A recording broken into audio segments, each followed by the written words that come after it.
I think it's really important. Thank you. So one of the key things is I tell everyone, I'm not here to say don't spend your money. We know how the economy works. We need to spend, but we also need to save. One of the key things is, are we spending it on the right thing? So I'm not the person to say don't spend your money. I want you to spend it on the right things. And so one of the key things too in that example is that I had someone who shared with me that they were on the path to financial independence and they're sacrificing every moment of joy in order for them to reach their financial independence number. And you can learn about financial independence numbers in the book. And they sacrifice time with their friends, not going into their weddings because they didn't have the money for it, but they had the money to achieve this financial goal. And then what happened during the pandemic? He realized those choices weren't the right choices, that he was missing out on the connections and the people and the social aspect of it. And so that affected his well-being. And he realized there is a middle ground. I can save for financial independence. I can invest for financial independence, but I can also enjoy my time with my family and my friends. And one of the hardest things that I experienced during the pandemic, and to be open and honest with you, I lost 12 people.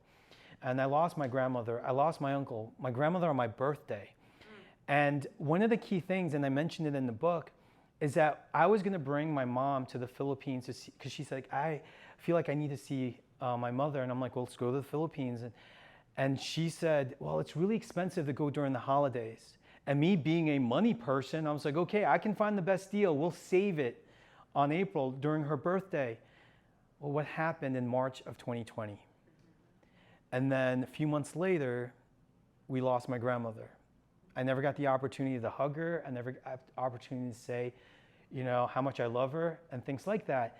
And that for me, like solidified, I'm getting emotional, but that for me solidified how much we make financial decisions that don't align with our values. I said family is a core value of mine, but I've used money as a filter when it shouldn't be.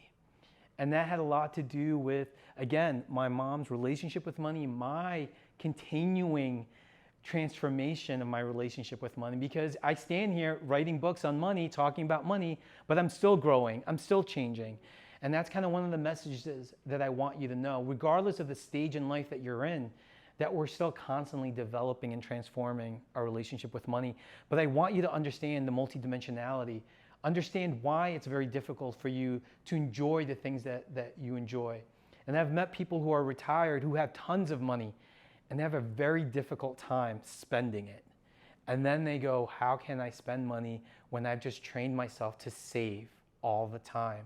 And that's a different financial problem, but it certainly is a problem I've learned as I gone on this trip. And people who are close to the retirement age wondering, do I have enough to retire? And then going, hey, it's okay to say you don't have enough and find the resources and tools that's available to help you reach those goals, because it's not too late until it's too late. And so that's kind of one of the key messages. And the book is written in a way that you can flip through it. So if you feel like, yeah, I'm feeling aches and pains, you can go to Happy Body. If you feel like, I feel I'm good with money, but there's something that's missing, you can go to Happy Spirit. And if you're going, okay, I feel that mentally I'm challenged in terms of like my relationship with money, jump into Happy Mind. So it is broken down in a way you can skip around the chapters. Yeah.